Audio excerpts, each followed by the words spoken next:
अंतरवली बाबाच्या उपोषणाला हार्दिक शुभेच्छा। 8 वेळा उपोषण झालंय, आता 9व्या वेळा उपोषण होऊ घातलंय। ही झाली एक बाजू। मनोज जरांगेंची प्रेस मी थोडीशी ऐकण्याचा प्रयत्न केला येताना प्रवासात। त्यांचा दावा होता की आमच्या 5 पिढ्यांचं नुकसान झालंय, आमच्या 5 पिढ्यांचं वाळवण झालंय। मग 5 पिढ्यांचं नुकसान झालं असेल तर या महाराष्ट्रामध्ये फायदा कुणाचा झालाय हेही मनोज जरांगेंनी दुसऱ्या बाजूला येऊन समजून घेतलं पाहिजे। मुळात हे आंदोलन लोकशाही, संविधान, आरक्षण असं कवडीचंही ज्ञान नसणाऱ्या एका खोलचट माणसाच्या हातात हे आंदोलन गेलंय। याचं दुर्दैव आम्हाला महाराष्ट्रातल्या अर्ध्या लोकसंख्येला म्हणजे ओबीसी बीजेएनटीच्या बांधवांना आहे। दुर्दैव असं आहे की मनोज जरांगेच्या आंदोलनाला 8 आंदोलनांना जे काही शासन दरबारी शासनानं जो प्रतिसाद दिलाय, शासनानं जे रेड कार्पेट घातलंय, शासनानं जे लाड पुरवलेत कुणाचे मनोज जरांगेंचे, ते लाड पुरवण्यामुळं ओबीसी मात्र उद्ध्वस्त झालाय। हे मी अनेक पुराव्यानिशी तुम्हाला प्रूव्ह करून दाखवू शकतो। मग ओबीसींना काही से आहे का महाराष्ट्रामध्ये? ओबीसींचं काय म्हणणं आहे का? 2 सप्टेंबरचा GR काढत असताना ओबीसींच्या आरक्षणावर काय परिणाम होईल? आपण 2 मिनिटं जरांगे जे बोलतायत त्याच्यावर 2 मिनिटं आपण विश्वास ठेवला की आम्ही गरीब झालो, आम्ही गरीब झालो, आम्ही गरीब झालो म्हणून आम्हाला ओबीसी मधलं आरक्षण पाहिजे, आम्हाला ओबीसी मधलं आरक्षण पाहिजे, आम्हाला ओबीसी मधलं आरक्षण पाहिजे। आम्ही गरीब झालो याचं उत्तर ओबीसी मधलं आरक्षण असं आहे का? आमच्या 5 पिढ्यांचं नुकसान झालं याचा अर्थ आमच्यावर ओबीसीनी सामाजिक दुजाभाव केला का?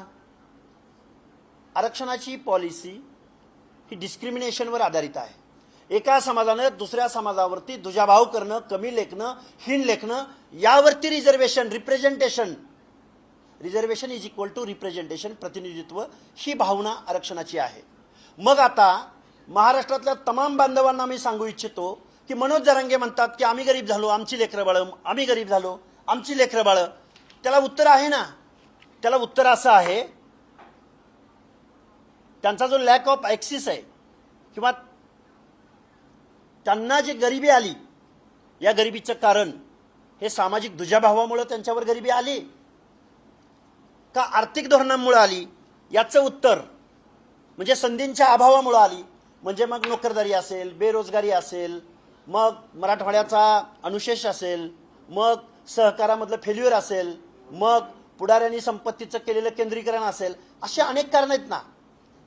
गरिबी येण्याला ओबीसीचं आरक्षण कसं जबाबदार?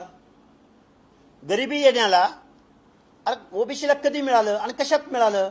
मनोज जरांगेला माझं एक सांगणं आहे, मनोज जरांगे दादा, तुम्हाला ओबीसी मधलं आरक्षण पाहिजे। मी वेळोवेळी हा मुद्दा सांगायचा प्रयत्न करतोय। मुळात ओबीसीच्या वाट्याला आजपर्यंत महाराष्ट्रात दर वर्षाला बजेट होतं। यावर्षी बजेटची amount 6 lakh crore near about आहे। तर या 7 लाख 6 लाख करोड मधलं 0.6% बजेट ओबीसीच्या सामाजिक न्याय हक्कांसाठी महाराष्ट्र शासनानं दिलंय, अर्धा टक्का। आणि मग अर्ध्या टक्क्यामध्ये जर मनोज जरांगेची सगळी शासनकर्ती जमात जर ह्या ओबीसी आरक्षणामध्ये समाविष्ट झाली तर त्याचा काय परिणाम होतो हे उत्तर मनोज जरांगेकडे नाही।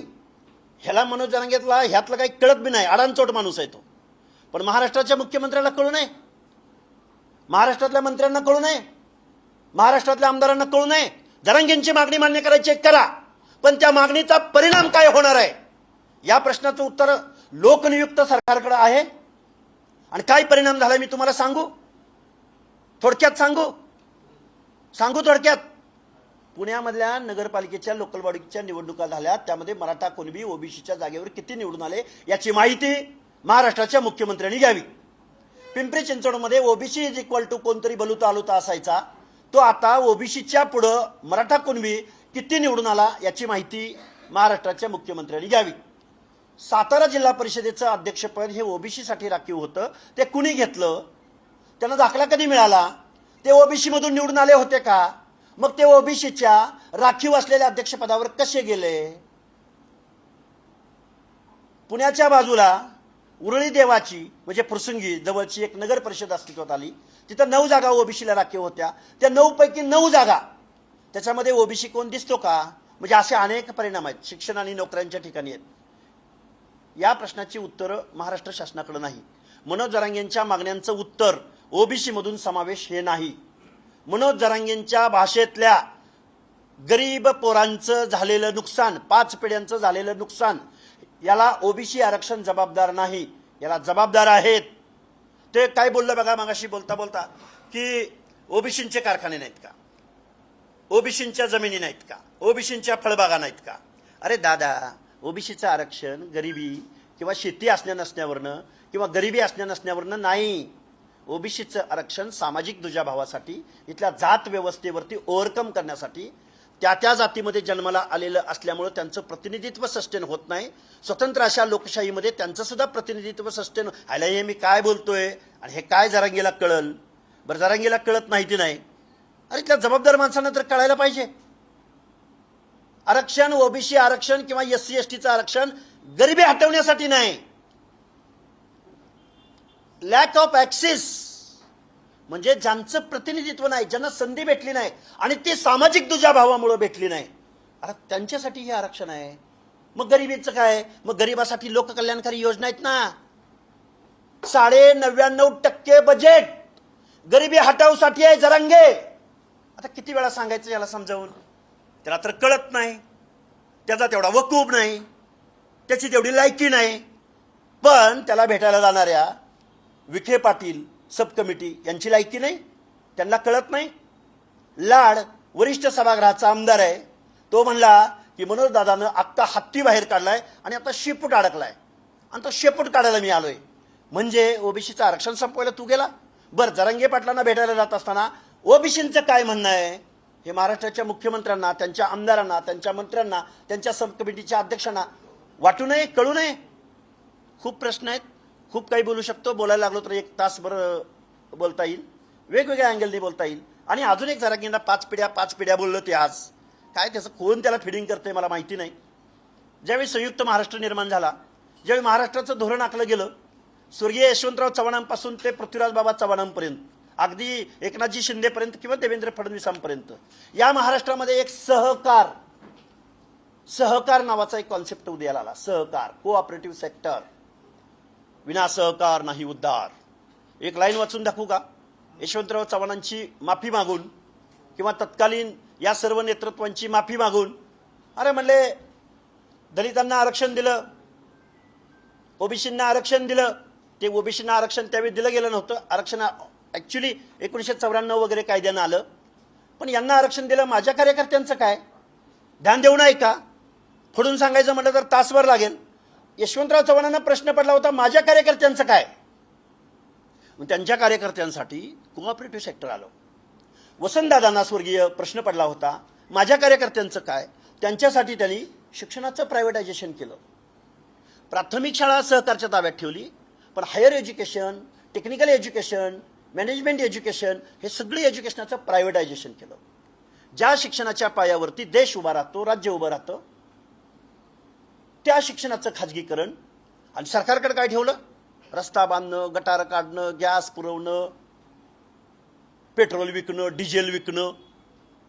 म्हणजे तुम्ही कमर्शियल बेसिसवरचे उद्योग स्वतःकडे ठेवले. आणि ज्याच्यावरती देश उभा राहतो, ज्याच्यावरती ज्या शिक्षणातून सिविक सेन्स येतो, ज्याच्यावरती एक सुजाण नागरिक घडतो, ज्याच्यातून लोकशाहीमध्ये हर एक माणसाचा रिस्पेक्ट करणारा कार्यकर्ता घडतो, नागरिक घडतो. अरे SCचं आरक्षण, STचं आरक्षण, ओबीसींचं आरक्षण हे सामाजिक दुजाभाव असलेल्या लोकांसाठी दिलं गेलं. हा म्हणतो ह्यांना 94ला आरक्षण दिलं, एका GRनं दिलं आणि आम्हाला मात्र तिथंच ठेवलं.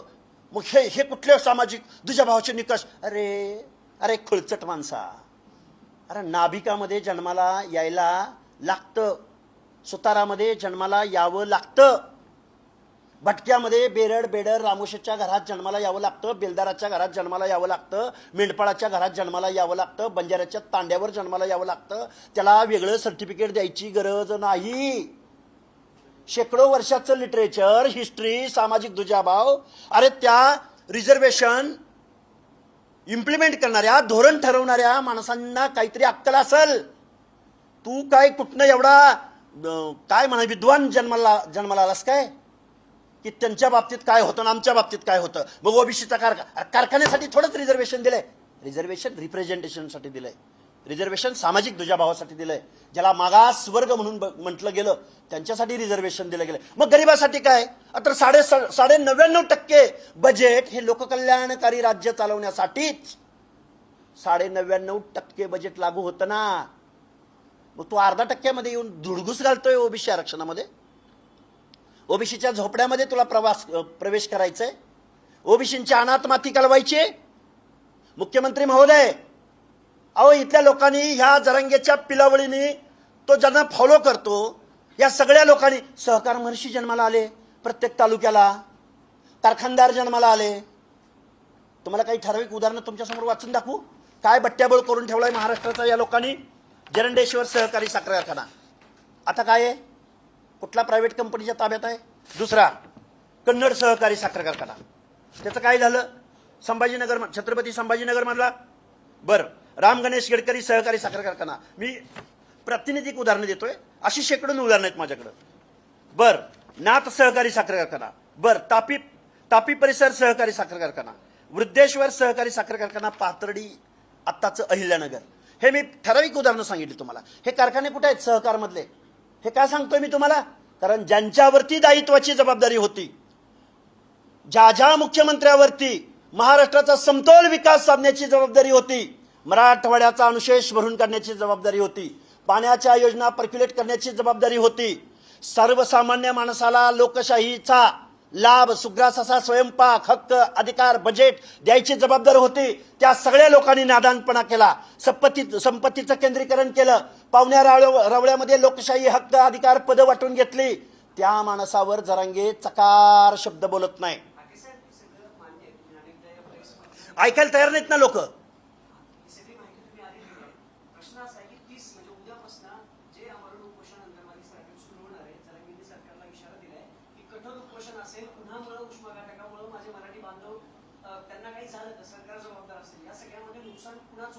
नुकसान ओबीसीचं होतंय. ओबीसीचं आरक्षण संपलंय. 2000 सप्टेंबरचे JR अन्वये महाराष्ट्रातलं ओबीसीचं आरक्षण संपुष्टात आलंय. महाराष्ट्राच्या मुख्यमंत्र्यांना आमचा सवाल आहे की जरांगे पाटलांच्या मागण्यावरून Hyderabad gazette, Satara gazette, Pune gazette, Nizam. अरे निजामाचं गॅजेट कधीच. आपला देश स्वतंत्र झाला नाही का. आपल्या देशात काही कायदा कानून आहे की नाही. सेंट्रल बॅकवर्ड कमिशन आहे की नाही. स्टेट बॅकवर्ड कमिशन आहे की नाही. न्याय व्यवस्था आहे की नाही. ह्याच्यावर अभ्यास करणारी तज्ज्ञ मंडळी आहेत की नाही. आता आपल्याकडे काही निकष आहेत की नाही. आता काय आपल्याकडे पॅरामीटर्स आहेत की नाही. निजामाच्या गॅजेटमध्ये कुठं लिहिलंय की मराठा समाज मागासवर्गीय आहे. मुख्यमंत्री महोदय, तुम्ही गॅजेट लागू करताय आणि त्यांना सरळ सरळ दाखले काढून देताय. पुण्याच्या जिल्हा परिषद अध्यक्षाच्या डॉक्टर शिंदे आमदारांच्या पत्नीनं जे काही अध्यक्षपद मिळवलं, त्यांच्या त्या गॅजेट इयरमध्ये, त्यांच्या त्या दाखल्यामध्ये सामाजिक दृष्ट्या मागासवर्गीय हे शिंदे कुटुंबीय आहे असं कुठं लिहिलंय. दौंडच्या नगराध्यक्षा, वारंवार मी हे उदाहरण देतो, दुर्गादेवी जगदाळे, ज्यांचं नेपाळच्या राजघराण्याशी ब्लड रिलेशन आहे. ते जगदाळ कुटुंबीय त्या नेपाळच्या घराण्याचे राजकुमार आहेत. त्यांच्या बाबतीत कुठला सामाजिक दुजाभाव झाला असेल की ज्यांनी ओबीसीचं सर्टिफिकेट काढलं आणि त्या नगराध्यक्षा म्हणून निवडून आल्या. राहिलंय आरक्षण. त्यामुळे जरांगेंची जी ही मागणी आहे ही खुळचटांची मागणी आहे. ते उपोषण करतील, पण उपोषण करत असताना ही शासनाची जबाबदारी आहे, इथल्या आमदार खासदारांची जबाबदारी आहे, वेगवेगळ्या पक्षनेत्यांची जबाबदारी आहे. अशा पद्धतीचं एक्झर्शन करत असताना ओबीसी उद्ध्वस्त होणार आहे. अरे परिणामावरती कधीतरी कुणीतरी बोला ना. जरांगेंची मागणी आज इम्प्लिमेंट होताना दिसते, पण ओबीसी कुठे गेलाय.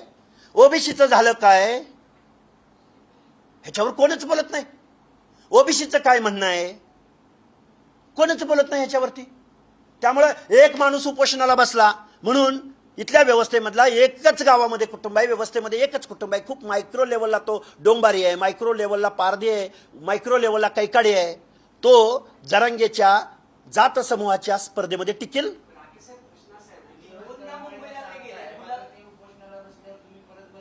मी उपोषणाला बसणार नाही. मी वेळोवेळी सांगितले आम्ही लढणार.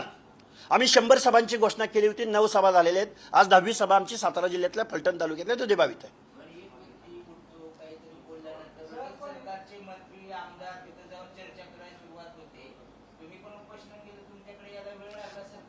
वेळ नाही, आम्हाला विचारत पण नाही.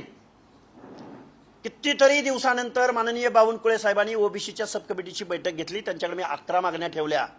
त्या आता कधी इम्प्लिमेंट होणार आहेत त्याची वाट बघतोय आम्ही. याआधी दोनदा मुंबईला ते गेले, गुलाल उधळला. आपल्याला माहिती आहे एपीएमसी मार्केटमध्ये तो सगळ्या एकनाथ शिंदे मुख्यमंत्री असताना तो सगळी सभा झाली, गुलाल उधळला. मग आता कसलं आरक्षण? जर गुलाल उधळला असेल आणि त्यावेळेस नाही भेटलं तर मराठा समाजाची फसवणूक केली. हे बघा, मुळात मी मगाशी सांगण्याचा प्रयत्न केला तुम्हाला. मुळात मनोज जरांगे पाटलांची मागणी ही कधीही अस्तित्वात येणार नाही. कायद्यानं, ॲज पर कॉन्स्टिट्यूशन, सुप्रीम कोर्टाच्या निर्णयानं 750 पानाचे जजमेंट आहे की Maratha community is rural community, dominating caste of Maharashtra. 350 650 पानाच्या जजमेंटमध्ये तुम्ही कुणब्याचा सुतावरनं स्वर्ग गाठायला चाललाय. हा, मग कुणबी ओबीसी मध्ये येतो, मग आम्ही कुणबी नाही का? मग मराठा म्हणजेच कुणबी. सुतावरून स्वर्ग, स्वतःवरून स्वर्ग गाठताय. लावा ना, पॅरामीटर्स लावा, सोशो इकॉनॉमिकल सर्वे करा. कोण मागास, कोण आगास, कोण पुढे गेला, कोण पिछडला, मराठा समाजावर नक्की कुणी सामाजिक अन्याय केला, कोणता दुजाभाव मराठा आणि कुठल्या जातीनं केला, मग मराठा मागास झाला तर पुढे कोण गेला. तर साधी सोपे प्रश्न विचारतो ना, की जे कॉन्स्टिट्यूशनला अपेक्षित आहे, जे इथल्या स्टेट बॅकवर्ड्स कमिशन्सना अपेक्षित आहेत, याच्यात फेल आहेत सगळे.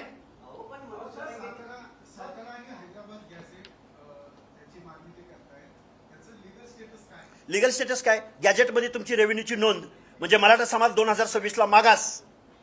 हे कोणी सांगितलं तुम्हाला? इल्लीगल आहे. सुप्रीम कोर्टाच्या जजमेंटचं उल्लंघन आहे. तुम्ही कुणबी दाखवून, बोगस दाखले काढून, आणि आता जेवढे कुणबी दाखले काढलेत, नगरसेवक, सभापती, जिल्हा परिषद सदस्य, या सगळ्या लोकांचे इल्लीगल आहेत. आम्ही त्याच्यावर प्रत्येक ठिकाणी फॉलोअप घेतोय. कुणाचं जो जावक क्रमांक असतो ना, उत्पन्नाच्या दाखल्याचा जावक क्रमांक जात प्रमाणपत्राला दिलाय. हा बहादर म्हणतोय का देत नाही, कसं देत नाही, बघून घेतो. अरे मनोज जरांगे साधं कालच्याच बघा प्रेसमध्ये तो बोलला आम्ही क्षत्रिय आहोत. अरे हाच सेल्फ गोल करतोय. तुम्ही मागासवर्गीयांचं आरक्षण मागताय आणि परत काय म्हणताय की आम्ही क्षत्रिय आहोत, लढणारे आहोत, मुंडीवर बसून घेईन. हेच मुळात ज्या सोसायटीमध्ये जो डॉमिनेटिंग आहे तो कसा मागास असेल बरं? जो शासक आहे तो कसा मागास असेल? ते बसत नाही पॅरामीटर्समध्ये. ते मागासवर्गीयाच्या पॅरामीटर्समध्ये ते फेल होतात. अरे नारायण राणे आयोगाचं काय झालं? देशमुख कमिटीचं काय झालं? फेल झालेत ना सगळे.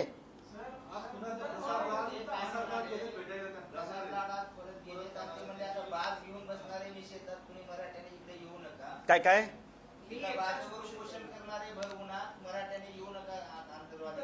माझं मनोज जरांगेंना एक आव्हान आहे. गडी लढणार आहे, पण मागणी चुकीची आहे. मागणी चुकीची असेल, आपल्याला दिल्लीला जायचंय, आपण हैदराबादकडे निघाला असेल तर दिल्ली आपल्याला कधीही भेटणार नाही. मागणी चुकीची आहे. ते शासनाने बघावं. माझं म्हणणं असं आहे,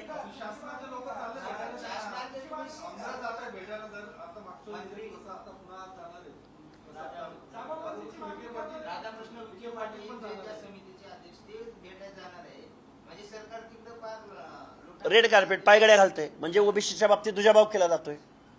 ओबीसीला वाटाण्याची अक्षता लावलेत. आम्हाला या भाजप शासनाकडून आम्हाला सोशल जस्टिस हवा होता, मिळायला हवा होता. आम्ही त्यांचे बेस वोटर आहोत. हे मी निवडणुकीच्या अगोदरही बोललोय, आत्ता नाही बोलत. अजून ओबीसीच्या 18 महामंडळांना अध्यक्ष नाही भेटला, साधा शिपाई नाही भेटला, शिपाई कार्यालय नाही भेटलं, 1 रुपया नाही भेटला, नाही भेटलेला अजून.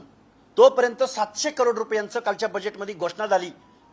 स्वर्गीय अण्णासाहेब पाटील आर्थिक विकास महामंडळाला 150 कोटी रुपये निर्गमित झाले, पण ओबीसीला 1 रुपया नाही भेटलेला. त्यामुळं या शासनाकडून आम्हाला अपेक्षा होती की जो शोषित आहे, वंचित आहे, त्याला न्याय मिळण्याची, सामाजिक न्याय भेटण्याची. या शासनानं काय केलं? हाराकिरी केली आणि या शासनानं सगळे कारखानदार बरोबर घेतले आणि परत ओबीसीचं दमन महाराष्ट्रातल्या शासनानं सुरू केलंय. आता भाजप अलायन्स सरकार हे ओबीसींचं, गोरगरिबांचं, दीनदलितांचं राहिलं नाही, ते कारखानदारांचं झालंय. आजपर्यंतच्या मुख्यमंत्र्यांनी, आजपर्यंतच्या आमदारांनी, आजपर्यंतच्या सहकार मर्शीनी, आजपर्यंतच्या सहकारी सूतगिरण्या डुबवणाऱ्यांनी, आजपर्यंतच्या डीसीसी बँका बुडवणाऱ्यांनी, उदाहरणार्थ मोहिते पाटील सोलापूरचे, बोलायचं म्हणलं ना 1 तास, किमान 50 पानं वाचून दाखवेन मी तुमच्या समोर. कुणी मराठा कुणी बुडवला, ओबीसीनी नाही. मनोज जरांगे, 5 पिढ्यांचं आमच्या नुकसान झालं, लेकरं बाळ रस्त्यावर आली, ओबीसीनी नाही. अरे अर्धा% बजेट त्यांना मिळतं, काय बुडवलं आम्ही तुम्हाला? अरे सामाजिक मागासांसाठी आरक्षण आहे रे हे, बावळट माणसा, गरिबीसाठी नाही हे. अरे किती वेळा वळडून सांगू तुम्हाला? काय काय प्रश्न आहे तुमचा? एपीएमसी मार्केटमध्ये जो जल्लोष झाला, मग त्यावेळेस मराठ्यांची फसवलं, हा, मी 100% फसवलंय. दोनदा फसवलं का मराठा? अरे 4दा आजपर्यंत फसवलंय. का पण असं का? अरे मराठा हा मागास होऊच शकत नाही, त्यांना तुम्ही कसं देणार आहे ओबीसीचं सर्टिफिकेट?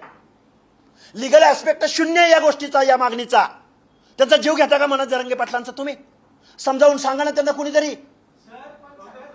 राज्यामध्ये जी परिस्थिती निर्माण झालेली आहे, देशाची परिस्थिती आहे, महागाई चालू आहे, डिझेल पेट्रोलचे भाव वाढले, सीएनजी हे बघा, आलं लक्षात माझ्या, आलं. एक मिनिट. हे बघा, मी माझ्या मुद्द्याच्या आणि प्रेसच्या बाहेर एक शब्दही जाणार नाही, कारण आम्ही सामाजिक आंदोलनं, आरक्षणासंदर्भात आंदोलनं करणारी माणसं आहोत.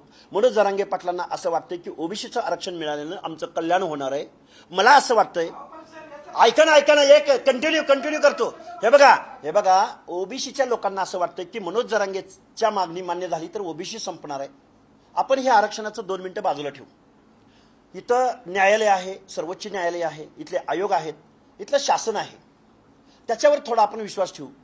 जरांगे लढणारा माणूस आहे. जरांगेनी जर शेतकऱ्याच्या प्रश्नावर, मराठवाड्याच्या अनुशेषाच्या प्रश्नावर, पाण्याच्या योजनांच्या प्रश्नावर जर आंदोलन केलं तर हा लक्ष्मण हाके जरांगेंच्या आंदोलनात सहभागी व्हायला तयार आहे. पटतंय का तुम्हाला? कारण मागासवर्गीयांचं आरक्षण घेऊन दिला ना. आता तुमच्या समोर प्रस्ताव काय लेखी देऊ का? दिला की प्रस्ताव त्यांना?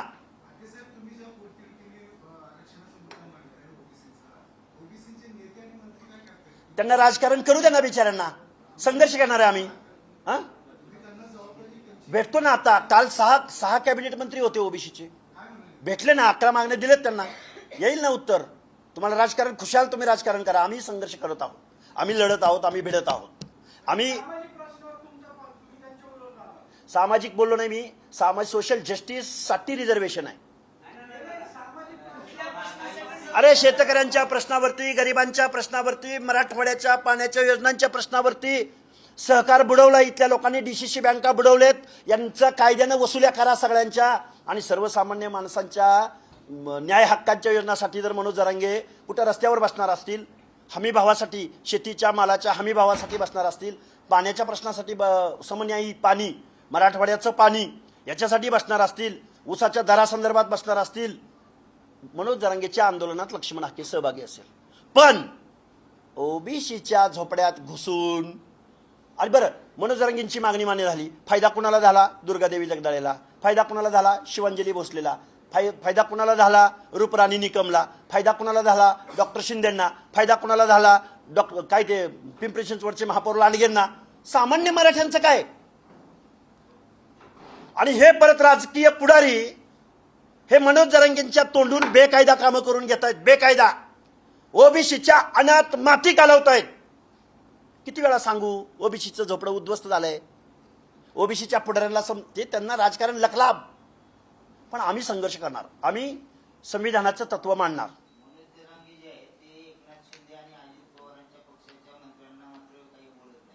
हे बघा, मनोज जरांगेचं ज्ञान खूप कमी आहे बिचाऱ्याचं.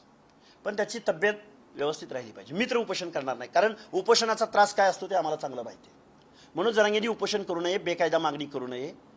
आणि ठीक आहे, ओबीसीतून दिलं हे आरक्षण दिलंय. आता बेकायदा ताबा मारलेला आहे. पण बेकायदा ताबा मारणारे हे आमदार खासदार पुत्र आहेत सगळे, गोरगरीब मराठा नाही. मनोज जरांगे दादा, तुम्ही कुणाचा गरजवंतांचा लढा उभा केला, पण फायदा कुणी घेतलाय याचा अनालिसिस करा. हे भयानक आहे. आणि महाराष्ट्राच्या मुख्यमंत्र्यांना माझं सांगणं आहे, आम्ही विश्वास ठेवतोय, अजून विश्वास ठेवतोय. लोककल्याणकारी महाराष्ट्राचे तुम्ही मुख्यमंत्री आहात. महाराष्ट्रातल्या एक जरी घर असेल, महाराष्ट्रातलं ओबीसीचं, व्हीजेएनटीचं, आदिवासींचं एक जरी कम्युनिटीची एकच संख्या असेल, मग तो तुम्हाला निवडणुकीत मदत करू शकत नाही. म्हणून त्यांच्या आरक्षण तुम्ही संपवणार. मनोज जरांगेंना सांगेन मी, तू पोरबाळ म्हणतो. तुला पारद्याची पोरबाळ दिसत नाहीत? तुला मेंढपाळाची पोरबाळ दिसत नाहीत? तुला गावगाड्यातल्या बलुत्या आलुत्याची पोरबाळा दिसत नाहीत? तुला फक्त काय एकच, अरे तू जरा अजून थोडंसं मन मोठं कर ना. महाराष्ट्राच्या 12-13-14 करोड जनतेतल्या पोराबाळांचा विषय आम्ही मांडायला तयार आहोत. तू पण ये तयार, हो तयार. मागणी करतोय काय? इलिगल. बरं, मागणी मान्य झाल्यावर त्याचा फायदा कोणाला होणार आहे? तर परत ह्या 5-50 पुढाऱ्यांच्या लेकरा बाळांना फायदा होणार आहे. मग ते शिक्षण असो, नोकरी असो, की लोकल बॉडीमधलं आरक्षण असो. ओबीसीला हाय काय रे? 99.9% एका बाजूला आणि 0.5% ओबीसीला बजेटरी तरतूद आहे. हाय काय ओबीसीला?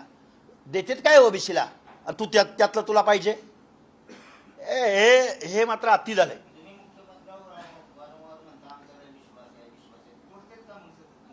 तुटतोय असा आजपर्यंतचा अनुभव आहे. तुटतोय ना. हे बघा, लाडला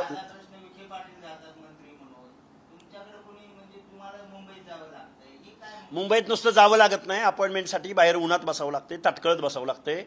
आम्हाला मंत्रालयाच्या आतमध्ये जायला, पास काढायला सुद्धा 1 तास वेळ जातो. आत एंट्री करायला. ही फॅक्ट आहे, वास्तव आहे. मग छोट्या छोट्या लोकांचं काय होत असेल याची इमेजिन करा, कल्पना करा. तुम्ही पत्रकार बांधव आहात, तुमचा अवेअरनेस प्रचंड आहे. तुमच्यामुळंच किमान आम्ही महाराष्ट्राच्या जनतेसमोर तरी प्रश्न मांडतोय. पण पेट्रोल डिझेलचे दरवाढीच्या सगळ्या समाजाला मराठाला बसतोय, सगळ्या समाजाला चला मी उद्यापासून हे बघा हे फॅक्ट आहे, हे वास्तव आहे. हे वास्तव असताना मी बोललो ना, जरांगे जर अशा प्रश्नावरती आंदोलन करायला तयार असतील तर लक्ष्मण हाके त्यांच्या खांद्याला खांदा लावून, उलट जरांगेनी त्यांच्या शिवराळ भाषेत बोलावं, लक्ष्मण हाके लिगल भाषेत बोलेल. मी काही तज्ज्ञ आहे असा माझा दावा अजिबात नाही.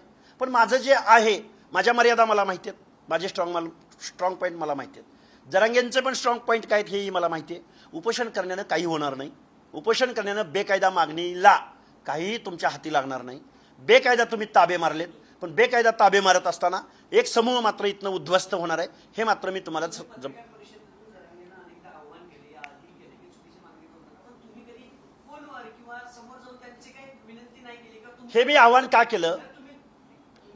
नेता म्हणून तुम्ही दोघांनी कधी चर्चा केली नाही. तुम्ही दोघं एकत्र येऊन चर्चा केली तर अनेक प्रश्न सुटू शकतात. माझी तयारी आहे. चला, पुण्याच्या श्रमिक पत्रकार संघाला मी आव्हान करतोय की जरांगे पाटलांना इथं बोलवावं. नाही, आम्ही नाही हो सर. अरे तुम्ही का नाही? चौथा स्तंभ आहे. अरे नाही, चौथा स्तंभ आहे, जबाबदारी आहे तुमची. ओबीसी नेते आहात. मी करतो ना. मी आज इथं आव्हान करतो की, लिहून घ्या, मी आज इथं आव्हान करतो की 12-13-14 करोड जनतेच्या बेसिक प्रश्नांवरती, ज्यामुळं महाराष्ट्र मागं राहिला, ज्यामुळं महाराष्ट्रातल्या सर्वसामान्य माणसावर अन्याय होतोय, ज्यामुळं सर्वसामान्य माणसावर बेरोजगारीची वेळ आलेली आहे, जो खरा गरजवंत आहे, जातीपातीच्या पलीकडून, भौगोलिक प्रदेशाच्या पलीकडून, तो पश्चिम महाराष्ट्रातला असेल, तो मराठवाड्यातला असेल, तो विदर्भातला असेल, तो खानदेशातला असेल, तो मानदेशातला असेल, तो कोकणातला असेल, तो तळ कोकणातला असेल, तो वरच्या कोकणातला असेल, तो मुंबई परिसरातला असेल, सर्वसामान्य माणसांच्या प्रश्नावरती आदरणीय मनोजदादा जरांगेंनी आपलं अमूल्य असं उपोषणाचं वेपन या प्रश्नावरती जर पुढं आणत असतील तर त्याला लक्ष्मण हाके त्यांच्या आंदोलनामध्ये सहभागी व्हायला पुणे श्रमिक पत्रकार संघामधून आवाहन करत आहे. हे कारण असं, त्याचं कारण असं की माननीय दादा, तुम्ही वेळोवेळी म्हणालात की लक्ष्मण हाकेंना मी विरोधक मानत नाही. आभार, कारण आम्ही मागणी लिगल मानतो. तुम्ही बऱ्याच वेळा म्हणालात की हाकेने हाकेच्या जातीचं बघावं. आदरणीय दादाला माझं सांगणं आहे की धनगर समाज हा ओबीसीच्या 27% आरक्षणामध्ये येतो, 27%पैकी 3.5% आरक्षण घेतो. लक्ष्मण हाकेची भूमिका मराठा समाजाला काही मिळू नये किंवा मराठा समाजाचा द्वेष अशी कुठलीही नसून लक्ष्मण हाकेची भूमिका ही आहे की गावगाड्यातल्या मागासवर्गीय लोकांना त्यांना जे काही संविधानानं दिलंय, अभ्यास करून दिलंय, नियोजनानं दिलंय, असंच नाही आला मंडल आयोग दादा, असाच एका GRनं नाही आला. 400 वर्षे इथल्या लोकांनी सामाजिक दुजाभाव सहन केलाय, त्यांच्या व्यवसायावरच सहन केलाय. इस्काटून सांगायचं म्हटलं तर काही कड्यानं पाट्या इंडलेत, बुरडानं टोपल्या इंडलेत, नाभिकानं स्वच्छतेचं काम केलंय. तुमचा चेहरा विद्रूप चेहरा आरशासमोर गेला तर तुम्हाला माणसात आणलंय, पर्टानं तुमचे कपडे धुतलेत. इस्काटून सांगू? मग ह्याच जन्माला यावं लागतं दादा, तेव्हा ओबीसीचं आरक्षण मिळतं.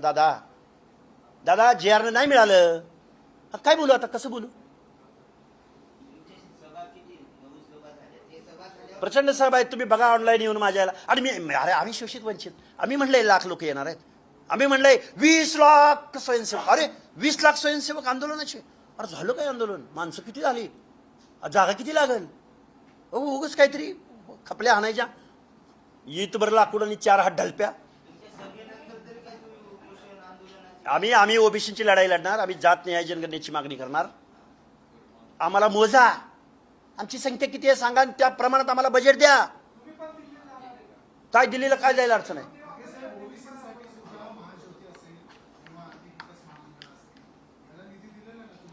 तुम्ही बोलला ना क्लेम, मग मी वास्तव सांगतोय ना. अरे तेच सांगतोय ना, 7 लाख करोड रुपये, त्यापैकी अर्ध्या लोकसंख्येला सामाजिक न्याय हक्कांच्या योजनाला 0.6% बजेट देताय तुम्ही.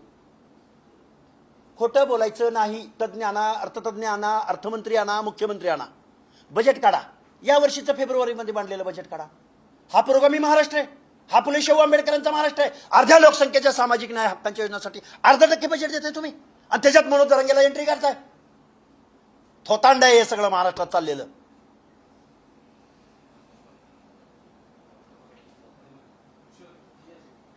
धन्यवाद.